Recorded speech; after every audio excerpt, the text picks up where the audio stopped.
He thought he could outrun his struggles, but the past has a way of catching up in the darkest places.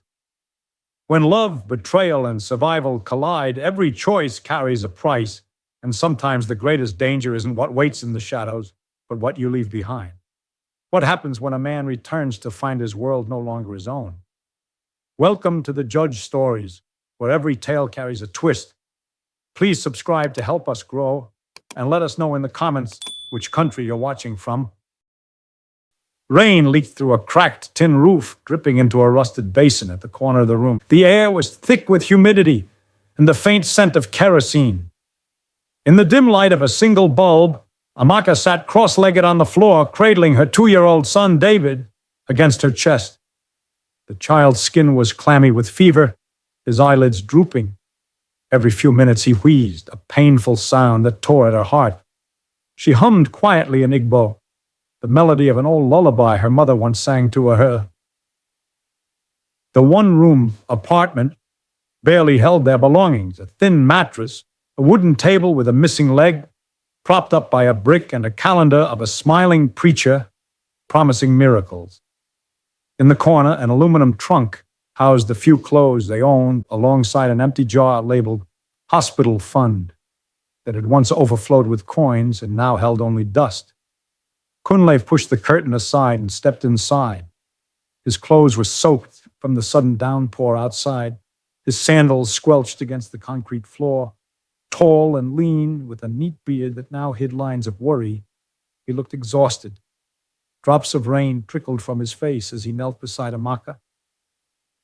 "Any change?" he asked softly, switching to Yoruba as he reached out to touch David's forehead. Amaka shook her head, her brown eyes shining with unshed tears. "They said we need more blood for transfusion," she whispered. "The drugs, they have doubled in price." Her voice caught. "I went to Mama Nkechi today to ask for help. She gave me 3 cups of gari and prayed for us, nothing more." Kunla's shoulders sagged. He had spent the morning moving from relative to relative, swallowing his pride as he begged for loans. His uncle had laughed, reminding him that he had chosen love over money by marrying an Igbo woman instead of the wealthy Yoruba girl arranged for him. An old university friend had sized him up with pity and mockery. "Ah, Kunla, sharp guy. See how marriage humble you," the friend had said. "No be you they enjoy sugar mummy life back then." Kunle had forced a smile and turned away empty-handed. Now, sitting on the floor beside his family, he felt every humiliation like a weight on his chest. He thought of the shop he once dreamed of expanding, now half empty, because creditors refused to give him goods on credit. He thought of the evening they sold Amaka's gold earrings to pay for medicine. He thought of the pastor who promised a miracle for a seed of faith they could no longer sow. Outside their window, voices floated up from the compound courtyard. A neighbor's radio blared Fuji music. Children's laughter echoed as they played in the mud. Somewhere, 2 women argued loudly about someone's husband who had refused to provide. Kunla's jaw tightened as he caught snippets of gossip about himself, words like lazy and cursed drifting up like smoke. He looked at David again. His son's lips were pale, his breathing shallow, anger warred with helplessness. "I will find a way," he murmured, unsure whether he was reassuring his wife or himself. Amaka nodded, though her eyes betrayed fear. That night, as rain drummed on the tin roof and lightning illuminated the patchy walls, Kunle lay awake on the mattress beside Amaka and David. Memories flickered. Nights in clubs with wealthy older women who pressed money into his hands, laughter ringing over clinking glasses. He had left that life because he wanted to be a good husband and father. Now, with his son's life hanging in the balance, those memories returned unbidden, whispering promises of easy escape. Kunle squeezed his eyes shut and whispered a prayer he had not said in years. Outside, a generator sputtered to life. Inside, desperation took root. Something had to change soon. The smell of bleach and sweat clung to the hospital corridor, mixing with the cries of infants and the murmur of desperate prayers. Fluorescent lights buzzed overhead, illuminating rows of iron beds where mothers sat vigil over sick children. Ceiling fans turned lazily, stirring humid air that never felt cool enough. At the end of the ward, a glass partition separated the waiting area from the billing office. Kunle stood in front of it, fingers gripping the worn edge of the counter. His voice was hoarse from pleading. "Sister, please, we have been coming here every week. The transfusion, David needs it today. We can pay a small deposit," and the nurse barely glanced up. Her gelled hair was perfectly styled, her glasses perched low on her nose. She stamped a file and slid it aside. "You people are too much," she said flatly, switching to Yoruba. "You think you can owe forever? If you cannot pay 50,000 now, you should go to a general clinic or church for healing." "Madam, may I beg?" Kunle said, his desperation pushing past humiliation. "My son." A man beside him in a crisp shirt pressed a bundle of cash through the slot, his face expressionless. 100,000 for my daughter's surgery," he said. The nurse's demeanor softened immediately. "Thank you, sir, just a moment." Kunle watched the quick transaction, the swift way the file disappeared into the inner office. He swallowed the bitterness rising in his throat. He thought of the morning's failed calls. His cousin in Ibadan had muttered something about school fees and hung up. A former colleague had apologized and suggested a prayer group. Even his boss at the tailor shop, who had promised him extra hours, had said orders were slow and to check again next month. Amaka stood a few feet away, rocking David gently. The boy's skin seemed more translucent than ever. His eyes were half closed, his fingers limp. Amaka whispered verses under her breath, but Kunle could see the fear tightening her mouth. "I will talk to the doctor myself," Kunle said suddenly, turning away from the glass. But the doctor, a middle-aged man with tired eyes, only shook his head when Kunle cornered him in the corridor. "Mr. Williams, I wish I could help. But hospital policy is strict. Without the deposit, the blood bank cannot release units. I am sorry." As they left the ward, pushing through a crowd of anxious relatives in wheelchairs, the weight of failure settled on Kunle's shoulders like lead. Outside, the afternoon sun was searing. A vendor under a faded umbrella called out cold, pure water, mineral malt. Music blared from a nearby buka, where young men in flashy shirts laughed over plates of pepper soup and bottles of beer. A battered SUV with tinted windows pulled up and the driver honked impatiently at pedestrians. Kunle paused. A memory flashed, him years ago stepping out of a similar SUV, arm in arm with a woman, twice his age, pockets full of money he hadn't earned. The world had been easy, then, if empty. He shook his head as if to dislodge the vision. They walked home in silence, David's weight pressing heavily against Amaka's back in his sling. Passing through the market, Kunle saw people he knew. The pepper seller who used to give them credit looked away. A group of mechanics whispered and chuckled. He caught snatches of their conversation. See him? No money. Fine boy turned beggar. He clenched his fists, the heat on his face not entirely from the sun. When they reached their compound, Kunle stopped and touched Amaka's shoulder. "I will go out later," he said quietly. "To where?" she asked, adjusting the strap of David's sling. "Anywhere I can find help," he replied, his voice strained.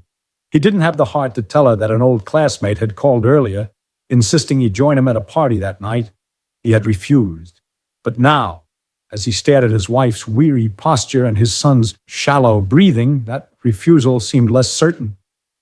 Inside their room, the jar labeled hospital fund stood mocking in its emptiness. Kunle sat fat on the wooden stool and buried his head in his hands. "Amaka," he whispered, "God has to make a way. Because I cannot." She knelt beside him, placing a hand on his shoulder, her faith still intact. "He will," she said softly. "We will see a miracle." Kunle wanted to believe. But as dusk fell, and the compound filled with the smells of kerosene and fried plantain, the new thought grew louder than his prayer. Maybe miracles came with a price he'd been too proud to pay. The rain had stopped, leaving the streets slick and gleaming under the glare of streetlights. Kunle sat on the edge of their bed, head in his hands. Amaka slept beside David, an arm draped protectively over the boy's chest. It was past midnight when his phone vibrated. The screen lit up with Femi's name. "Kunle, you be ghost?" Femi's voice was loud and carefree through the receiver. "You know fit show face again, bro, as we celebrate tonight. Come out. I get person way fit help you." "I told you I can't," Kunle whispered, mindful not to wake his family. "My son is..." Exactly, that's why you need to come. Femi cut in. You go die here for poverty, bros, and there are people with money tonight, people who can change your story. Just come to greet. No be party matter. Kunla stared into the darkness. His dignity resisted, but his mind whispered about hospital bills and David's labored breaths. What harm could a greeting do? He reasoned. He rose quietly, changed into his cleanest shirt and jeans, and slipped out with a guilty glance back at his sleeping family. Femi picked him up in a car borrowed from his employer. See you, Femi laughed, slapping Kunla's shoulder. Sharp guy, don't worry, you go to all right. They drove to a lounge in the upscale part of town, a world away from the damp streets Kunla had just left. Inside, colored lights pulsed to the rhythm of Afro beats.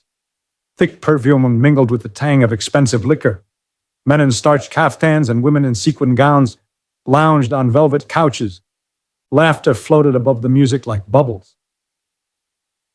Kunla followed Femi through the crowd, feeling out of place among shiny shoes and clinking glasses. Waiters in bow ties carried trays of champagne. In a corner, a small group of men spoke in low tones. Passing a brown envelope between them, a security guard with an earpiece stood nearby, his gaze scanning the room. Kunla noticed these details without fully understanding their significance. Femi led him to a VIP section draped in gold fabric. There, a woman reclined like a queen, Madame Bola. She was in her mid-40s, but looked younger, with honey-toned skin and eyes that took everything in. Her hair was a cascade of soft curls. Her form fitted into a shimmering silver gown. She held a flute of champagne between manicured fingers adorned with rings. Madam, this is my brother, Kunla, Femi announced, an almost reverent tone in his voice. He's going through, some struggles. Madame Bola's gaze moved over Kunle as if assessing a purchase. Oh, sit please, she said, gesturing to the plush sofa beside her. Her voice was melodious, with a hint of command. Kunle hesitated, then lowered himself onto the edge of the seat, his hands clenched together. Femi tells me you have a sick child, she said, tilting her head slightly. What is his name? David, ma. He has sickle cell, Kunle answered, feeling suddenly exposed. Her expression softened, or perhaps she made it soften. Such a shame. Healthcare in this country is a tragedy. I help where I can, she said, sipping her drink. Tell me more. He found himself speaking, words tumbling out. He told her about sleepless nights, the blood transfusions, the bills. She listened, fingers lightly tapping her glass. At one point, her phone buzzed. She glanced at the screen, whispered in French, then slipped it back into her clutch. Kunle caught a glimpse of messages filled with numbers and country code. You are a handsome man, she said finally, appraising him openly. And strong, clearly. It's unfair for a woman like your wife to watch her husband suffer so. Sometimes God places people like me on your path for a reason. Kunle swallowed hard. He thought of Amaka's faith, of her calloused hands washing clothes at dawn. I can't accept handouts, he said quietly. Yet the conviction in his voice sounded thin even to his own ears. Madame Bola's smile widened. Who said anything about handouts? I believe in mutual benefit. Take my card, she said, sliding a glossy card across the table. Come to my office tomorrow. I support promising men. We will talk about an arrangement that will ease your burden.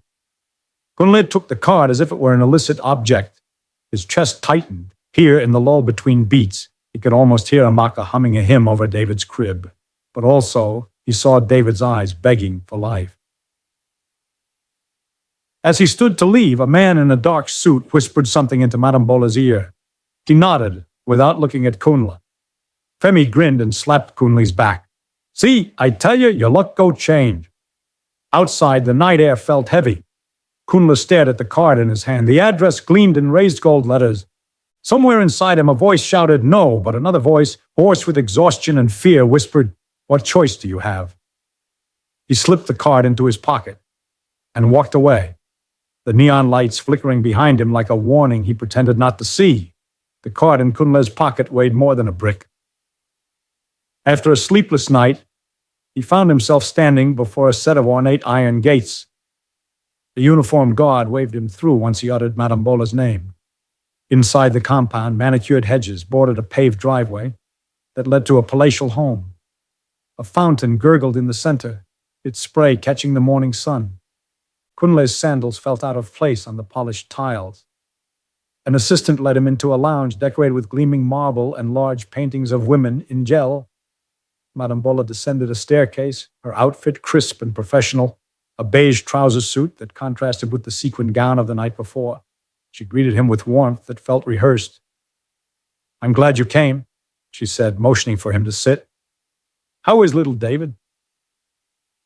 "He had another crisis last night," Kunle said, twisting his cap in his hand. "We need to take him back today." "How much is the deposit again?" she asked, already reaching for her handbag.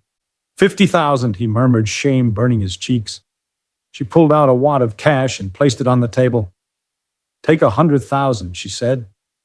"Use the rest for drugs and food. When you come next time, wear something nicer. You represent me now." Her tone was light, but something hardened beneath it. Kunle stared at the money, conflicted. Accepting it meant relief for David, but it also meant opening a door he wasn't sure he could close. He thought of Amaka's face, lined with worry, and of David's labored breathing. His fingers closed around the notes. "Thank you," he whispered. The money worked magic. David received his transfusion, his cheeks gained color, his eyes brightened for the first time in weeks. Amaka sobbed with gratitude when Kunle handed the cash over, asking only, "Who gave you this?" "Femi helped," he lied, forcing a smile. The lie tasted bitter, but he swallowed it. He told himself it was for their good. Days turned into weeks. Madame Bola sent gifts, an envelope here, a designer shirt there. She called often, asking Kunle to accompany her to charity galas and business meetings. At first he refused. Then he rationalized that being seen with her would keep her generosity flowing. He told Amaka he'd found extra tailoring jobs that paid well. The more he helped David, the deeper he sank into Madame Bola's orbit. One evening, after a particularly lavish dinner at her house, she poured them both glasses of imported whiskey. "You are doing well," she said, eyes resting on him. "I like men who appreciate opportunity. I have an offer that will change your life." He waited, heart thumping. "I'm traveling to Dubai next week," she said. "There is a business venture. I need someone I can trust at my side. Come with me. I'll give you 1 million naira to leave with your family. When you come back, you will be wealthy. No more hospital bills, no more begging." His mind whirled. 1 million naira. Enough to keep David in treatment for months. Enough to pay off debts. But to Dubai? Leaving Amaka and David for who knew how long? He shook his head. "I can't leave them," he said. But even as he spoke, images formed. David laughing, Amaka smiling thanks to money he could provide. "Think about it," she said softly, tapping her fingernails on the rim of her glass. "Your family will thank you." He did think, obsessively. He thought about it while feeding David pop. He thought about it while lying awake beside Amaka, listening to her whispered prayers. He thought about it as he held Femi's giggling children, imagining David running just as freely. Each time the money loomed like a savior. On the night of his decision, he sat at their table, writing a note he eventually ripped up, because no words could justify what he was about to do. Instead, he took the cash, 1 million naira, neatly banded, and sealed it in an envelope. He placed it where Amaka would find it in the morning. The weight of it sank the table slightly. He kissed David's forehead, lingering over his son's warm skin. David stirred, his small hand brushing Kunle's cheek. "Papa," he mumbled in his sleep. The word cut deep. Kunle whispered, "Forgive me," though his son could not hear. Amaka's breathing was slow and even. Kunle stood over her, tears burning his eyes. "I'm doing this for you," he told himself, the mantra of a desperate man seeking absolution. He slipped outside into the night. A black SUV idled at the junction, headlights off. Madame Bola sat in the back seat, a scarf around her hair. She didn't speak as he climbed in, but she smiled, a predator's satisfaction hidden behind painted lips. As the car pulled away, Kunle glanced back. Through the open window, he saw the faint flicker of a candle in their room. He pressed his forehead to the cool glass and closed his eyes. The street narrowed behind them, swallowed by darkness, along with the life he had chosen to leave. The desert city rose like a mirage from the tarmac, Kunle watched through the airplane window as palm-shaped islands dotted the coastline and glass skyscrapers pierced the blue sky. It was his first time leaving Nigeria, and the surreal blend of sand and steel took his breath away. He thought of David, playing with sand in the courtyard, guilt struck with the same force as the plane's wheels touching down. A black SUV whisked him from the airport to a gleaming high-rise. The lobby alone could have been a palace, marble floors veined with gold, ceilings dripping with crystal lights. At the top, a penthouse suite opened onto a private terrace with a view of the Persian Gulf. "This is your home now," Madame Bola purred, stepping out of her heels. "Get comfortable." Comfort came quickly. A personal shopper arrived with racks of designer suits and shoes. A stylist trimmed his beard, fussing over details. Kunle stared at himself in the mirror in disbelief. He looked like one of the men he used to envy on Instagram. Madame Bola handed him a new smartphone, already programmed with overseas numbers. "Your wife can reach you any time," she said, as if reading his thoughts. That night, they dined in a rooftop restaurant. The menu listed dishes in languages Kunle didn't recognize. Waiters in crisp uniforms poured wine and cleared plates without a word. At the next table sat men with thick chains and heavy watches, speaking in hushed tones about shipments and clearance. One of them caught Madame Bola's eye and nodded. She raised her glass in acknowledgement. "My business associates," she whispered. "They deal in exports and imports." He wanted to ask what kind. Instead, he asked about sending money home. She waved her hand. "Of course," she said. "We'll transfer funds weekly. Your family will never lack again." True to her word, she arranged a transfer of 200,000 naira the next morning. Kunle called Amaka later, his voice catching when he heard David's small laugh in the background. "I am in Abuja for a job," he lied. "Everything will be fine." Days blurred into nights filled with opulence. He accompanied Madame Bola to meetings with men in luxury watches and leather slippers. Conversations shifted languages mid-sentence. Briefcases changed hands. Once, he saw a group of workers carrying heavy boxes into a side entrance. The boxes bore no labels, only black tape. When he asked, the driver stiffened. "No questions," he said. "We are paid to be loyal, not curious." Hints piled up. A late-night knock at the door, followed by a whispered argument in the hallway. Phone calls at odd hours where numbers were spoken in code. A stranger handing Madame Bola a thick envelope in exchange for a small package wrapped in newspaper. Kunle tried to piece it together, but each time he pushed too far, Madame Bola's smile froze and she would distract him with expensive gifts or caresses. "Focus on us," she would say softly. "Your problems are over." One evening, alone on the balcony, Kunle stared at the city's glittering skyline. The desert breeze was warm, but a chill settled in his chest. He thought about the brown envelope he had left on the rickety table in their room back home. He thought about Amaka struggling to count out small notes at the pharmacy. Here, everything was shining and new. Yet he felt more distant from his life than ever before. He closed his eyes and tried to ignore the muffled sound of men arguing 2 rooms away. The morning sun had barely brightened the horizon when a thunderous crash shattered the quiet of the penthouse. Kunle bolted upright in bed, heart pounding. For a second, he thought it was another dream. Then came shouts in multiple languages, boots pounding on marble, a voice bellowing, "Police, do not move." He scrambled out of bed, stumbling toward the hallway. Men in dark uniforms and bulletproof vests swarmed the living room, guns raised. Laser dots danced across the walls. Kunle's pulse roared in his ears. At the center of the chaos stood Madame Bola, wrapped in a silk robe, her eyes darting like a trapped animal's. Gone was the calm sophistication. Her voice trembled when she demanded, "What is this? I have rights." A stern officer produced a document. "Bola Adeyemi, you're under arrest for trafficking illegal substances and laundering funds through international accounts. Your properties are seized. Comply or we use force." Kunle's knees weakened. His mind scrambled through images. The unlabeled boxes, the code-heavy phone calls, the men with briefcases, they coalesced into a horrifying truth. "It's drugs," he whispered, more to himself than anyone else. The officer turned his gaze toward him. "And you are?" I don't know anything," Kunle stammered.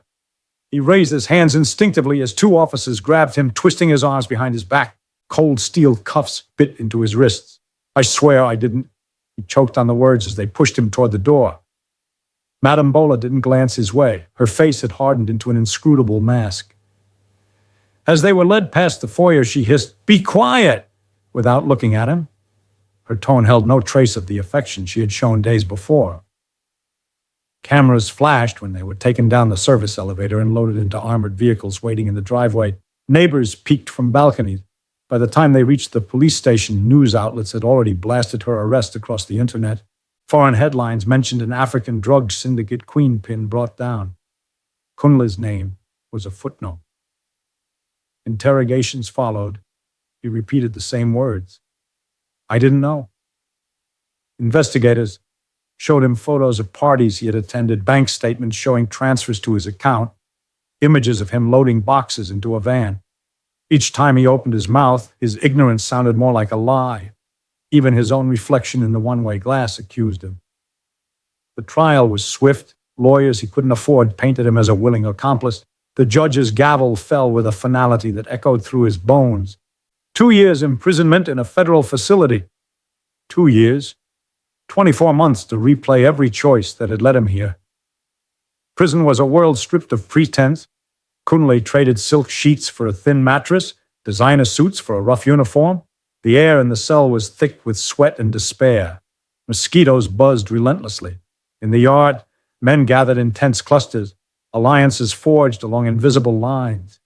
He kept to himself, days blurred into nights, weeks stretched like years. He wrote letters to Amaka, pouring apologies onto paper, promising to return better, to make things right. He sent them to the only address he knew. None came back. He imagined his envelope lying unopened, tossed aside. He imagined David asking why his father didn't call. At night, when the lights were cut and the cell barred darkness pressed in, he pressed his forehead against the cold wall and whispered the prayers he had once mocked. "I'm sorry," he whispered. "God forgive me, let them be safe." Sometimes he dreamed he was back in his one-room home, rain tapping the tin roof, Amaka humming, David sleeping peacefully. He would wake with tears drying on his cheeks, the weight of the handcuffs now replaced by the weight of regret.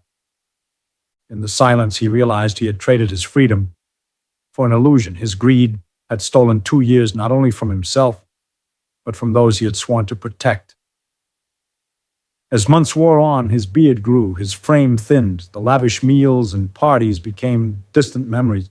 What remained was the quiet conviction that if he ever stepped outside the prison walls again, he would never chase golden promises over the voices of those who loved him. He had learned too late that loyalty and presence were the true wealth he had squandered. The envelope sat on the table like a miracle wrapped in brown paper. Amaka's hands trembled when she counted the money inside. Tightly bound bundles of notes, far more than they had ever seen at once. Kunle must have borrowed it, she whispered, both relieved and confused. He hadn't returned home that night. In the morning, he had called from an unfamiliar number, saying only that he was traveling for work and would explain later. She heard city traffic in the background. When she asked where he was, the line crackled and cut off. For months, the money carried them. She paid for David's transfusions and medications. She paid overdue rent. She restocked their small shop with sugar, salt, and sachet water, though she kept the lid half closed, not wanting to attract too many buyers and questions. She even set aside a few naira each week in a small tin, just in case. But sickle cell care devoured naira like fire devours dry wood. Drugs that had been 2,000 were suddenly 5. The hospital increased its deposit again. The envelope grew thinner and thinner until one sweltering afternoon, Amaka held it up and saw daylight through it. The tin contained only coins. She tried to reach Kunle. His phone number rang, then switched off. Relatives shrugged. Neighbors whispered. Maybe he found another woman. One woman said near the communal tap, not knowing Amaka could hear. Amaka tightened the wrapper around her waist and kept her head down. At the hospital, she sat on a hard chair, David's head heavy against her shoulder. His fever had returned and his breathing was shallow. The nurse at the window shook her head. "Madam, without 70,000, I can't admit him," she said. "Even if you roll on the floor, I can't help you. Go and find money." Amaka stood there, frozen, tears threatening. Then a soft voice spoke behind her. "Excuse me." She turned. A young man in a white coat with a stethoscope around his neck stepped forward. He was tall, with kind eyes and a calm demeanor. "I'm Dr. Dave," he said. "Why are you standing here?" "She can't pay," the nurse said, already moving on. Dr. Dave looked at Amaka. "How much?" She told him. He nodded, went to the cashier, and wrote something on a slip of paper. "Admit the boy. I will handle it." His tone left no room for argument. That evening, Amaka sat on a bench in the corridor, watching David sleep at last. Dr. Dave approached with 2 steaming bowls. "Have you eaten?" he asked. She shook her head. He handed her 1 bowl. It was jollof rice with fried fish. "Please," he said, noticing her hesitation, "I won't let you starve too." Over the next weeks, Dr. Dave's presence became steady as sunrise. He checked David's vitals, adjusted medications, and sometimes just sat with them, listening. He discovered that Amaka hadn't slept in her own bed in days, so he arranged for a cot in a quiet room. He noticed her bare feet and gave her a pair of slippers. He never asked why Kunla wasn't there.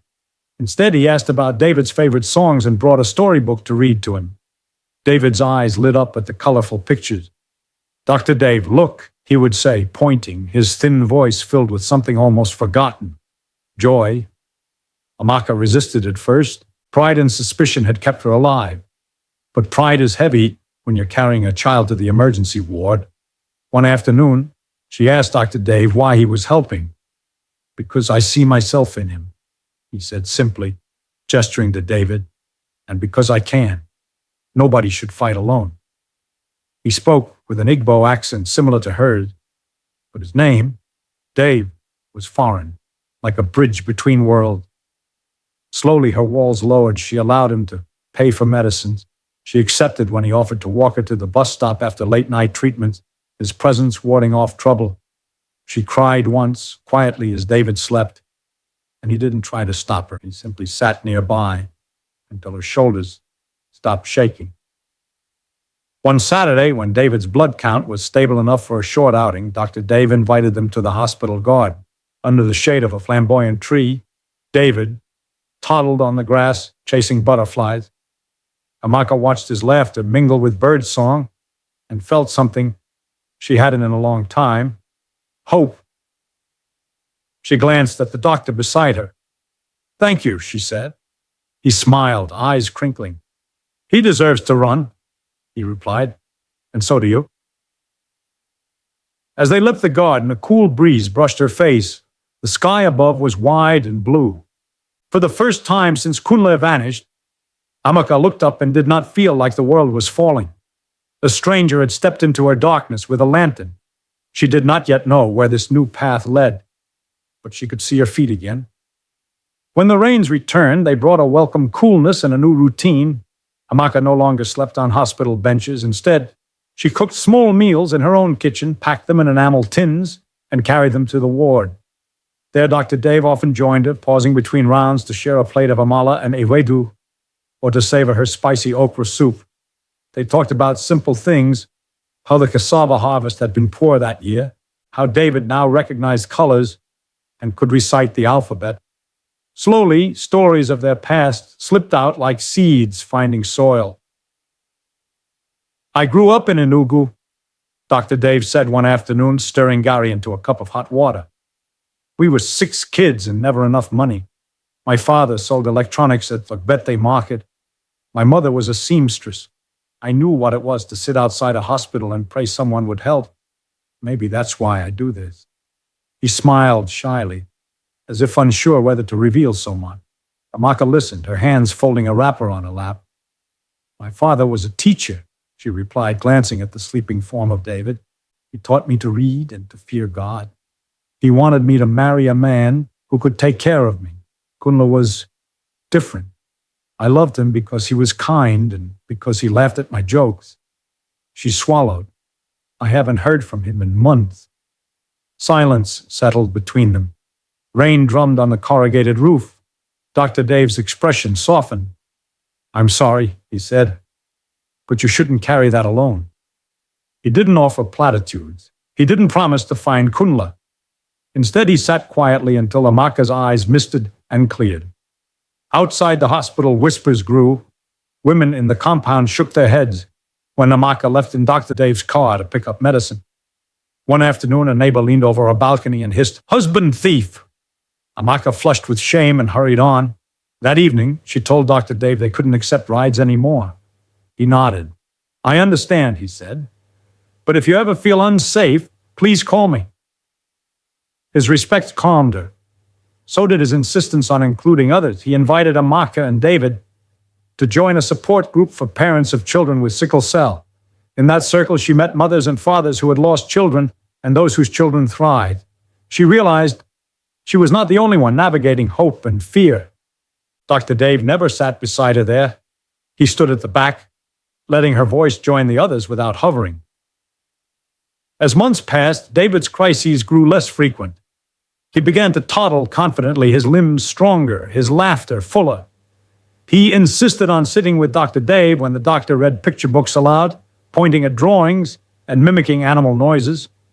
One day, as Dr. Dave lifted him to reach a high sink in the hospital bathroom, David giggled. "Doctor, you are tall like a tree." Dr. Dave chuckled. "And you are as strong as a lion," he replied. At home, Amaka reopened the shop properly. Dr. Dave helped her arrange goods and connected her with a supply company that offered fair credit. When she thanked him, he waved it off. "Investing in you is investing in this community," he said. "People need you." On a bright Sunday morning after church service, Amaka and David walked with Dr. Dave through the market. The air was rich with the scent of fried plantain and roasted corn.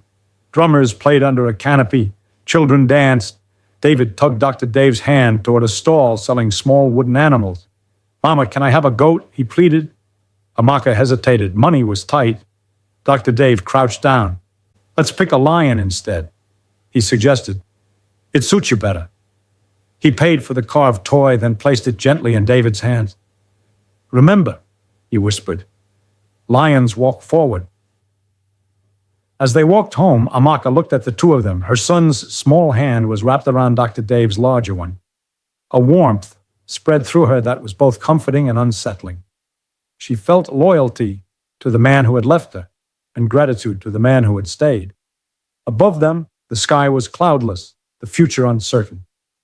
But for the first time, Amaka allowed herself to imagine that love could emerge from the ashes of betrayal, not as a replacement, but as something entirely new. The prison gate clanged shut behind him, the sound ringing like a bell announcing freedom and judgment in the same breath. Kunle stepped onto the dusty road outside, squinting against the harsh midday sun. In his hand, he held a plastic bag containing the few items he had accumulated over 2 years. A worn Bible, a toothbrush, a pair of sandals someone had given him. His beard was longer now, his frame leaner, his eyes lined with experiences that had aged him far beyond his years. A commercial bus rattled past, conductor hanging out the door shouting, "Oshodi Mushinikeya." Kunle flagged it down and squeezed into the back seat, his mind a whirl of memories and fears. He imagined Amaka's face when she saw him. He imagined David running into his arms. He imagined the laughter in their small room. He had clung to those images on cold nights and in lonely moments in the yard. Now, as the bus lurched through congested traffic, horns blaring, he touched the bridge of his nose and whispered a prayer. Let them be waiting. Please let them be waiting. The bus dropped him off near the market. He recognized the scent of roasted corn and suya, the calls of hawkers selling oranges and plantain chips, yet everything felt altered, as though he were walking through a city rebuilt while he slept. The kiosk where he once bought provisions was painted bright blue and run by a new woman.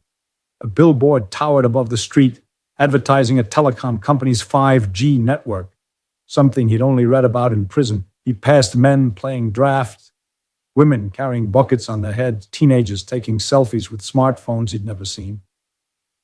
Whispers followed him. A familiar face glanced up, eyes widening in recognition. A mechanic he once called a friend nudged his colleague. "Siam, Nakunle," he murmured. "Him done come back? After what me do?" They didn't call out to him. They watched as he walked by, their judgment a weight heavier than shackles. At the gate of his former compound, his hand froze on the rusted latch. Laughter drifted from inside, a child's giggle, and a woman's soft response.